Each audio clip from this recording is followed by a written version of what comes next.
Olá, seja muito bem-vindo e muito bem-vinda. Nessa edição do Mulheres na Alesp, a gente abre falando sobre a importância das mulheres para o Parlamento de São Paulo. E agora a gente vai conhecer a história de algumas dessas mulheres. Definido por palavras como igualdade, sororidade e representatividade, o empoderamento feminino está cada vez mais presente em diversos setores da sociedade, incluindo a política, onde a participação da mulher tem sido fundamental para garantir a diversidade e assegurar a implementação de importantes ações e programas de interesse coletivo. E na Assembleia Legislativa do Estado de São Paulo, a situação não poderia ser diferente. Por aqui, a atuação feminina tem aumentado gradualmente ao longo do tempo e ainda tem espaço para crescer, já que as mulheres representam a maioria da população e do eleitorado. Atualmente, a Alesp conta com 24 deputadas, um aumento significativo em relação a legislaturas anteriores. Para se ter uma ideia, em 1984, a Alesp tinha apenas 2 deputadas. Uma delas era a advogada e filósofa Teodosina Rosário Ribeiro. Ela foi a primeira parlamentar negra a ocupar uma cadeira na Alesp, onde chegou à vice-presidência na década de 1970 e serviu como inspiração para outras mulheres, como a deputada Paula, da bancada feminista do PSOL. Líder de um mandato coletivo formado por 5 mulheres negras. Eleita em 2022, a parlamentar é reconhecida por defender os direitos humanos, combater o racismo, entre outras demandas de grande relevância. Paula é a nossa convidada de hoje. É isso, nessa edição a gente recebe, portanto, a deputada Paula, da bancada feminista do PSOL. Deputada, muito bem-vinda, muito obrigada pela sua presença conosco. Eu que agradeço pelo convite, é sempre um prazer estar aqui. Eu quero começar falando muito sobre a figura de Teodosina, que é muito representativa, obviamente, para todas as mulheres que estão na política em São Paulo, sobretudo para as mulheres negras como a senhora. O quanto Teodosina é importante para esse começo, se a gente pensar que a Alesp, na década de 1970, tinha essa mulher negra que enfrentou e abriu esse caminho. Bom, a gente costuma dizer muito no movimento de mulheres negras que nós somos porque outras foram antes de nós, né? E que nós também somos reflexo do que as pessoas que vêm depois da gente também serão. Essa é a lógica do movimento de mulheres negras. Então, lembrar a figura de Teodosina Ribeiro, que foi a primeira parlamentar negra do estado de São Paulo, que por muito tempo foi a única na nossa história. Só depois, muitos anos depois, que Leci Brandão chegou nesse parlamento, sendo a segunda parlamentar negra da história. E depois, em 2018, que outras mulheres negras se elegeram, agora simultaneamente nós somos 5 deputadas negras aqui na Alesp, o maior número que já houve na história, mas um número ainda muito distante do que é a nossa representação na sociedade. Então, lembrar a Teodosina, a figura dela, é lembrar de mulheres negras que abriram os caminhos para que nós pudéssemos estar aqui hoje, né? Então, eu gosto muito de lembrar a figura dela, acho muito importante que tenha um prêmio em homenagem a ela aqui nessa casa, porque nos fortalece muito lembrar das que vieram antes de nós e lembrar por que nós estamos aqui, né? Graças a quem nós estamos aqui hoje. Com certeza. E a própria Leci, a gente vale destacar que ela teve aí um documentário, um filme, né, estrelado com um pouco da sua história, um pouco da sua trajetória, não só musical, política também, mas como essa mulher que inspira todas nós e temos o privilégio de conviver com ela aqui. Como é que é a sua relação com a Leci, o quanto você aprende e também ensina para ela, de alguma maneira, essa vivência que vocês têm juntas aqui? A Leci é uma pessoa maravilhosa. Na verdade, eu acho que a melhor coisa desse parlamento é conviver cotidianamente com a Leci. Eu costumo dizer para ela que ela é um orixá em vida, né? Ela, como uma mulher de religião de matriz africana, traz isso com muita força, né? Todo mundo que teve já a oportunidade de conversar com ela, de conviver com ela, sabe que além de uma elegância ímpar, a Leci também é muito doce, é muito generosa e, acima de tudo, é muito forte. Eu fico imaginando o que é para uma mulher com a história dela, uma mulher LGBT, uma mulher negra, uma mulher que vem do samba, também uma cultura que por tantos anos foi tão criminalizada na nossa história. Primeira mulher da ala de compositores da Mangueira, vindo do Rio de Janeiro, chegar aqui no Parlamento Paulista. E por tantos anos, na verdade por 8 anos, por 2 mandatos, ser a única mulher negra na sua legislatura. Não à toa, a Alessi é muito respeitada por todas as pessoas aqui no parlamento e é maravilhoso conviver com ela, eu aprendo muito e também gosto muito cada vez que ela lembra as mulheres negras das novas gerações que vêm aí, então a gente, a Mônica, a Tainara, a Ediane, mulheres negras que também compõem essa luta com a Alessi, que segundo ela também a fortalecem muito. Então eu acho que é uma relação mútua. Nós aprendemos muito com a Alessi e também fortalecemos muito a presença da Alessi aqui, porque é a partir da nossa chegada que ela não está mais sozinha. Com certeza. Agora, deputada, como que a senhora, como hoje parlamentar estadual, antes como vereadora na Câmara Municipal de São Paulo, traz todo esse repertório, mas o seu próprio repertório também, que hoje tem assim, um protagonismo muito similar em relação às lutas das mulheres negras, em relação à representatividade na política e também as suas bandeiras, defesa dos direitos humanos, o acompanhamento da própria segurança pública no estado de São Paulo. Como que a Paula se fortalece pessoalmente e politicamente nessa trajetória para estar aqui hoje? Eu sou uma mulher de movimento social, eu acredito muito na luta coletiva. É isso que me trouxe ao parlamento. Eu não cheguei até aqui porque eu tenho uma trajetória individual, só minha, apesar de ter também uma história e valorizar muito essa história. Na verdade, é o fruto da luta coletiva e da mobilização dos movimentos que me trouxe até aqui. Não à toa eu faço parte de um mandato coletivo, que é a Bancada Feminista, que traz a luta das mulheres negras na sua marca, né, desde o seu nome, e que foi o terceiro mandato mais bem votado do estado de São Paulo, com quase 260 mil votos, 259.771 para ser mais preciso. Isso para a gente é um orgulho muito grande, porque mostra que a luta das mulheres negras tem muita força no nosso país. A gente tem uma marca muito triste da nossa história, que é a execução de uma parlamentar negra, Marielle Franco, mas que também abriu os olhos para que tantas outras disputassem o parlamento. Eu sou parte dessa geração, a geração pós-Marielle, que resolveu não se calar diante da execução de uma das nossas e disputar ainda mais postos no parlamento. Então eu me fortaleço um pouco daí. Mas é também um pouco do que eu sou que faz com que o nosso mandato seja um mandato tão aguerrido em pautas como a segurança pública, né? Desde muito nova, desde que eu estava na faculdade, fazia graduação em Direito, eu me comprometi com a luta em defesa das pessoas que eram executadas pelas forças policiais, especialmente das mães dessas vítimas. E eu me comprometi a trazer essa força para o parlamento. Curiosamente, foi aqui no primeiro ano de mandato em que eu me tornei mãe também. E eu sinto que essa força veio ainda maior dentro de mim e ainda mais comprometida com essa luta. Porque agora eu sei o que é ter um amor incondicional por um ser humano que eu pari, por um ser humano que eu crio, e não consigo nem imaginar o nível da dor que vê esse amor ser dizimado por uma operação policial, por uma chacina, por tantas outras formas de violência. Então, eu acho que essa visão que eu tenho da segurança pública e que, na verdade, é bem única e bem exclusiva aqui num parlamento que costuma defender muito o outro lado da segurança pública, porque, infelizmente, a gente vive uma guerra em termos de segurança pública no nosso estado, eu acho muito importante que essa voz siga sendo ampliada no parlamento, ainda que de forma tão isolada. Perfeito.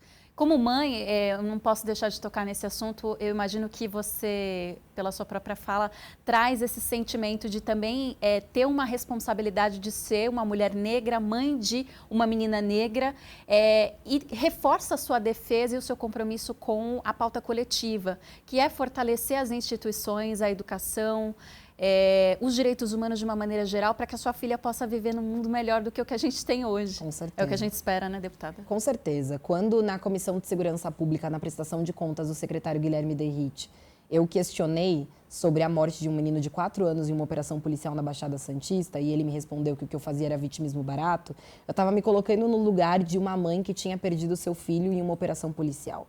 E isso, como eu disse anteriormente, é uma dor incomparável e que, na verdade, ninguém que nunca passou por ela pode falar sobre ela. Mas eu me coloquei nesse lugar porque eu tenho uma filha pequena. E ter uma filha pequena fez com que eu sonhasse realmente um outro mundo. Não quero que a minha filha viva no mundo da catástrofe climática, um mundo em que existe tanta desigualdade social, em um mundo em que existe tanta desigualdade racial, tanta desigualdade de gênero. E eu acho que as pessoas sabem disso. Sabem tanto, Marcela, que a primeira ameaça que eu recebi aqui nessa Casa Legislativa, na minha atuação parlamentar, eu recebi grávida da minha filha. E era uma ameaça que atingia não só a mim, mas também a minha filha. Porque a verdade é que aqueles que nos odeiam sabem exatamente onde pegar a nossa dor. Então, o nascimento da Flora me motivou a não só ser uma pessoa melhor individualmente, mas, sob o ponto de vista político, pensar em uma coletividade para que meninas negras possam ser cada vez mais livres, ter cada vez mais oportunidades de perseguir os seus sonhos, seja eles quais forem. Antes da gente falar sobre violência, vamos acompanhar alguns números divulgados pela Secretaria de Segurança Pública. No estado de São Paulo, segundo dados da Secretaria da Segurança Pública, em 2025, até o mês de abril, foram registrados 147 casos de homicídio doloso contra mulheres. Destes, 82 foram classificados como feminicídio. No mesmo período, São Paulo registrou mais de 33 mil ameaças contra mulheres, enquanto os casos registrados de estupro chegaram a 1.112. Os casos de lesão corporal dolosa ultrapassaram 23 mil registros. Quero falar sobre essa questão da violência, mas antes trazer uma contextualização que no estado de São Paulo, a Secretaria de Segurança Pública demonstrou aí até abril de 2025, pelo menos 147 casos de homicídio doloso. 82 foram classificados como feminicídio, que é a violência aí contra as mulheres, que dizima a vida de muitas mulheres, infelizmente, todos os dias. 33 mil ameaças foram registradas contra as mulheres. A senhora se sente insegura como mulher, como política? Como é que lida com tudo isso para poder continuar vivendo? Com certeza, né? A verdade é que o secretário se vangloria do fato de que alguns índices de criminalidade estão sendo reduzidos no estado de São Paulo. Mas os índices de violência contra as mulheres estão subindo cada vez mais. Seja do feminicídio, seja da violência doméstica, seja os índices de estupro. Então, a verdade é que a gente vê, sim, um crescimento do aumento da violência contra as mulheres, seja dos assassinatos em si, seja da violência dentro de casa ou da violência sexual. 3 formas de violência contra as mulheres que são muito fortes no nosso estado e que, mais uma vez, pegam exatamente na nossa condição de ser mulher. Seja com relação ao nosso corpo, seja com relação à nossa casa, seja com relação à nossa presença no espaço público. E aí, eu acho que tem um ponto que a gente precisa muito entender como sociedade, que é: em que momento nós nos perdemos? O que eu quero dizer com isso? Em que momento o ódio contra as mulheres cresceu dessa forma? De forma que exista uma verdadeira epidemia de casos de violência contra as mulheres, não só no estado de São Paulo, mas em vários outros estados, no nosso país. Ainda que existam políticas públicas e legislações sérias, como é a Lei Maria da Penha, que tentam combater essa realidade, a verdade é que esses casos explodem muito. E nós, que temos um olhar para a juventude, precisamos também ter um olhar para a diferença que vem se desenhando entre meninas e entre meninos, entre adolescentes meninas e entre adolescentes homens. Eu tenho uma hipótese para isso que eu queria compartilhar com vocês. A verdade é que a gente vê que os homens estão cada vez vivendo pior do que os seus pais e do que os seus avós. Seja sob o ponto de vista de emprego, seja sob o ponto de vista de como eles são vistos e percebidos na sociedade. Enquanto isso, é muito difícil ver uma mulher, uma menina jovem, ou uma mulher da minha idade, de 30 anos, que vive em condição pior do que a sua mãe. As mulheres são mais livres do que eram as mulheres anteriormente. E isso causa quase que um sentimento, um ressentimento de homens e de meninos com relação às mulheres e meninas. E é verdade que os homens pensam sim que precisam nos controlar, mas cada vez menos eles conseguem. Cada vez mais mulheres ocupam outros lugares que antes eram inimagináveis. Se era inimaginável para uma mulher divorciar, se era inimaginável para uma mulher antes votar, que dirá ser eleita, se era inimaginável para uma mulher trabalhar fora de casa, imagina quando a gente vê mulheres ocupando o parlamento no estado de São Paulo, ou quando a gente vê mulheres ocupando postos na televisão, ou quando a gente vê mulheres ocupando postos de liderança em grandes empresas.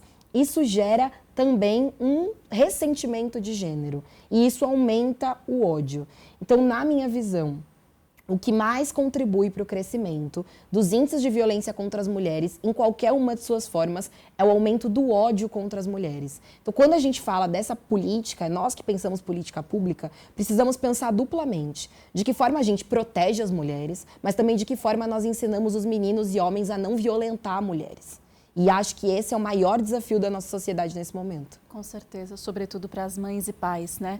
Agora, deputada Paula, a senhora acredita que as redes sociais têm também contribuído com esse universo em que o ódio muitas vezes é destilado, mas muitas vezes a pessoa que pratica esse tipo de ação acha que não vai ter punição porque ele está por trás de uma tela. E já trago esse assunto, esse questionamento para dizer que a senhora, infelizmente, foi alvo mais de uma vez de uma ameaça que hoje a gente tem a possibilidade de falar mais, que é a violência política de gênero. Queria que você falasse um pouco sobre isso. Eu não tenho dúvida de que as redes sociais são uma marca do nosso tempo e que provavelmente estão muito longe de deixar de ser, mas que contribuem demais para o crescimento desse tipo de ressentimento e também de proliferação do ódio.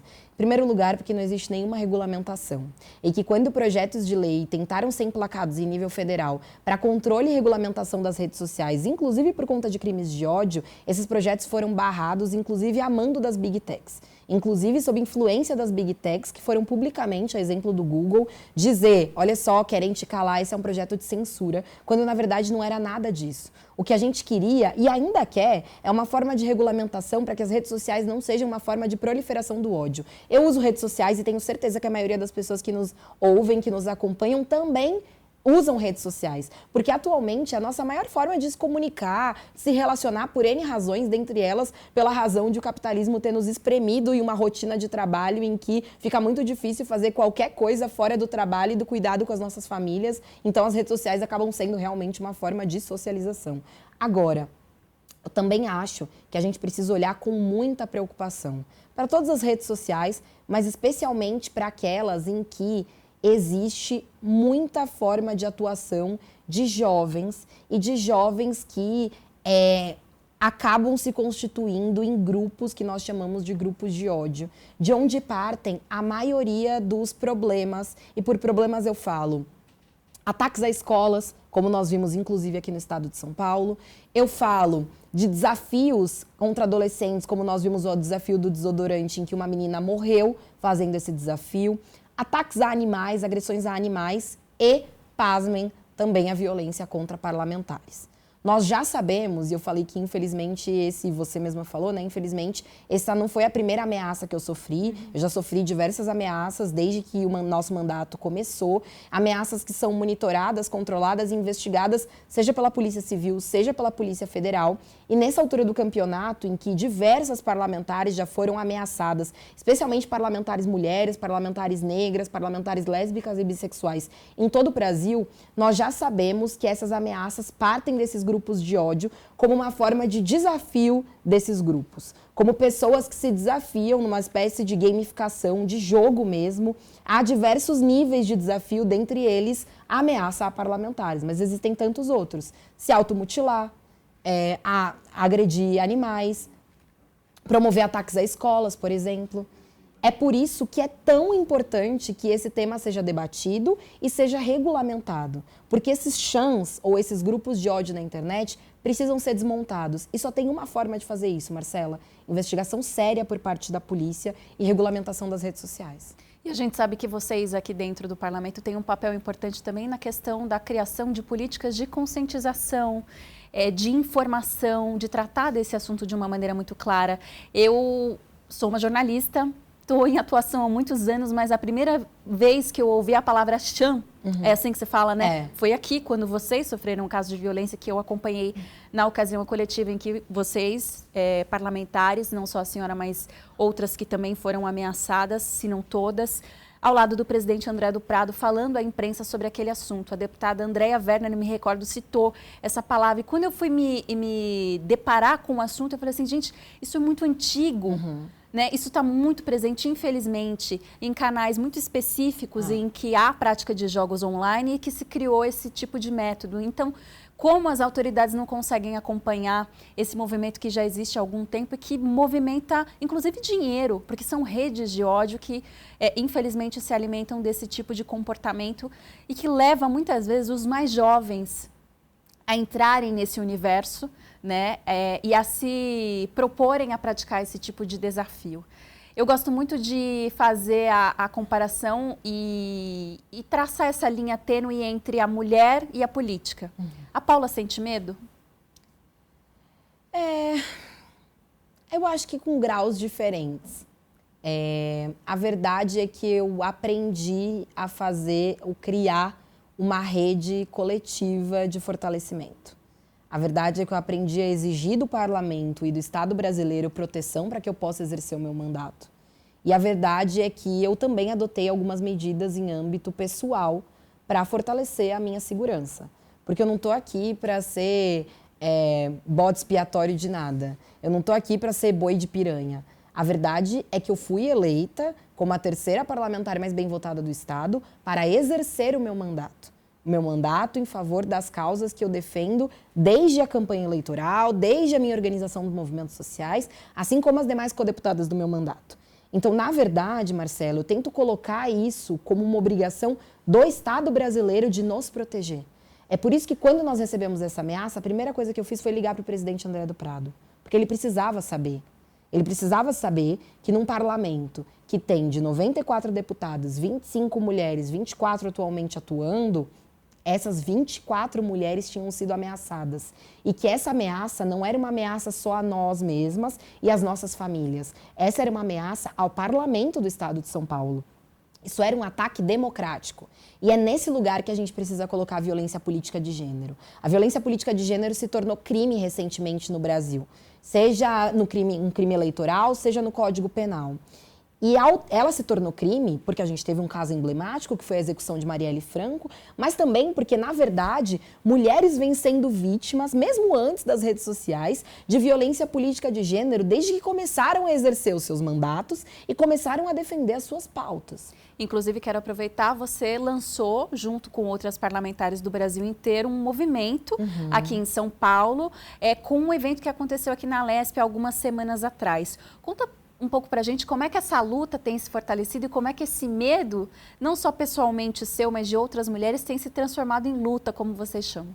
Sabe que desde que a primeira vez que eu fui ameaçada, uma das primeiras pessoas a se solidarizar comigo, para minha surpresa, porque eu não a conhecia, não tinha relação com ela, foi a Manuela Dávila. Manuela Dávila já foi deputada federal, já foi deputada estadual no Rio Grande do Sul, já foi vereadora em Porto Alegre. A Manuela já foi candidata a prefeita, candidata à presidência da República, a candidata à vice-presidência da República, enfim. A verdade é que é uma mulher que há muitos anos ocupa a política de forma institucional, a partir especialmente do Rio Grande do Sul. E a Manuela foi uma das primeiras pessoas a ser ameaçada, uma das primeiras mulheres a sofrer ameaça.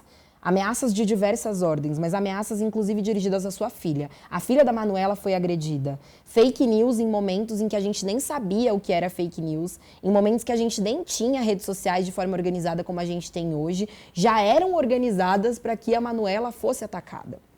E a primeira vez, isso a Manuela me diz, que ela foi ameaçada enquanto era vereadora, a Câmara dos Vereadores de Porto Alegre nem abriu para que fossem atrás do autor de uma das ameaças contra ela na época por telefone. Então, a verdade é que a violência política de gênero existe há muito tempo, mas a violência política de gênero não é reconhecida nem como crime e nem como um problema no nosso país há tanto tempo assim. Então, a morte da Marielle, a execução da Marielle foi um marco, de fato, mas desde então nós vemos muitas e muitas mulheres, se não todas, no caso do Parlamento do Estado de São Paulo, todas, não importa qual a sua orientação ideológica, da extrema-direita à extrema-esquerda, mulheres foram ameaçadas, especialmente pelas suas condições de serem mulheres. Não tem mais nada que nos unifica. Nada. Entre uma deputada do PL e uma deputada do PT, não tem nada, ou do PSOL, não tem nada que as unifica, que não seja a sua condição de ser mulher. A gente defende coisas absolutamente distintas. Muitas delas sequer se reconhecem como feministas e foram igualmente ameaçadas. É por isso, Marcela, que com a Manuela e cerca de 200 parlamentares de todo o Brasil, nós lançamos uma articulação de mulheres políticas para transformar o Brasil, o Enxame, que tem, dentre outras razões, dentre outras funções, a função de garantir que nenhuma mulher se sinta sozinha na sua casa legislativa. Nós temos, infelizmente, parlamentos, uma série de casas legislativas, inclusive no estado de São Paulo, em que tem só uma parlamentar mulher, só uma vereadora mulher, e muitas vezes essa vereadora é também a única vereadora de oposição. Então imagina o que é a condição dessa mulher, o nível de perseguição que essa mulher sofre, as inúmeras tentativas de cassação que o mandato dessas mulheres sofrem, o nível de violência que essas mulheres sofrem, inclusive... No momento em que a gente grava esse podcast, que a gente grava esse programa, uma vereadora no estado do Rio Grande do Sul, nessa mesma semana, foi assassinada. E, ao que tudo indica, foi um crime político. Na cidade de Formigueiro. Essa mulher era a única mulher do parlamento da Câmara de Vereadores da cidade dela, uma vereadora do PT. E, inclusive, ela tinha recentemente se enfrentado com pessoas opositoras ideológicas, pessoas da extrema-direita, dentro da Câmara Municipal. Morta a facadas depois de sair da sessão em que ela participou na Câmara. Sem nenhum item roubado, né? Então, a gente pode realmente entender qual é a gravidade da violência política de gênero no nosso país. E aí eu reitero, Marcela, é um problema democrático. A garantia da democracia no nosso país depende também de que mulheres eleitas possam exercer os seus mandatos até o fim com segurança. Não deveria ser minha responsabilidade pensar o trajeto que eu faço da Assembleia para cá, pensar em como garantir segurança, lutar de forma individual para ter um carro blindado, por exemplo. Não deveria ser minha responsabilidade. Deveria ser responsabilidade do Parlamento do Estado de São Paulo e, mais do que isso, do Estado brasileiro e do Estado de São Paulo. Eu vou dizer para você que eu fiquei muito chateada, porque eu não vi uma única nota ou uma única menção do governador do estado de São Paulo, apesar do presidente dessa casa ter sido prontamente provocado e ter também feito parte de forma incisiva das iniciativas com relação à proteção das parlamentares aqui no nosso estado, eu não vi uma única nota, uma única menção do governador do estado de São Paulo ou do secretário de Segurança Pública de solidariedade, sendo que todas, repito, todas as parlamentares do Estado de São Paulo, do Parlamento do Estado de São Paulo, foram igualmente ameaçadas. E eu não vi nenhuma manifestação. Eu queria ver se fosse o filho de qualquer parlamentar homem, de qualquer partido deles. Eu queria ver se fossem todos os parlamentares homens, ou 25 parlamentares homens, ameaçados simultaneamente nesse parlamento, se o comportamento não seria outro. Então eu acho que está na hora também da gente entregar a responsabilidade não só da apuração, não só da fiscalização, mas da proteção das mulheres eleitas para os governos respectivos em que elas atuam. Se a gente não tiver a proteção das mulheres eleitas, quem dirá das mulheres comuns, né, que estão acompanhando a gente. Deputada Paula, eu queria que a gente pudesse, já se encaminhando para o final, falar um pouco sobre o seu trabalho, a sua atuação. Essa semana o mandato teve uma reunião com o Movimento Negro. A gente está vivendo um momento, como a senhora destacou, de olhar para os números da segurança pública, sobretudo para as mulheres que sofrem com a violência, seja violência doméstica ou outros tipos de violência, mas que outras formas e articulações estão acontecendo através do seu mandato aqui na Lesp e também nesses acompanhamentos que a senhora faz socialmente, nessas agendas todas, porque o mandato não pode parar, apesar dos pesares, né? Não. Exatamente. Bom, essa semana eu estive na penitenciária de Parelheiros. Importante dizer que uma das atribuições de um deputado estadual, de uma deputada estadual, é fiscalizar todos os órgãos e instituições públicas do estado de São Paulo, dentre elas as penitenciárias. E o meu mandato costuma fazer esse tipo de fiscalização, esse tipo de inspeção com outras entidades de direitos humanos. Então, a convite do Conselho dos Direitos da Pessoa Humana no estado de São Paulo, o CONDEP, um órgão vinculado ao governo do estado, né? Na verdade, vinculado, eleito pela sociedade civil. Nós fomos até a penitenciária de Parelheiros depois de uma série de denúncias de violações de direitos humanos. Então, eu participei dessa inspeção, tem um relatório em fase de elaboração. Acho que é fundamental que os parlamentares se comprometam também com os direitos de pessoas que são absolutamente invisibilizadas e marginalizadas na nossa sociedade, que são as pessoas presas. Então, a gente se compromete muito também com a defesa desse direito. Nós estamos em uma semana importantíssima, que é a Semana da Parada LGBT, o maior evento do país e que mobiliza milhões e milhões de pessoas de todo o país, inclusive de outros países, para estarem em São Paulo. Isso significa que é um momento muito importante de agenda do movimento LGBT, que nós também estamos acompanhando. Essa semana vai ser votado, ou começa a discussão de um projeto que é prioritário para o governo do estado e que a oposição tem muitas críticas por sua falta de transparência, por sua falta de participação social, mas também por falta de participação dos próprios parlamentares na discussão, que é o projeto de superação da pobreza. Então eu tenho falado muito sobre isso com a imprensa, tenho discutido muito esses debates, enfim. Então eu acho que assim, tem muita coisa acontecendo e que bom que tem. Inclusive quero dizer que a gente vai entrar agora no mês de julho.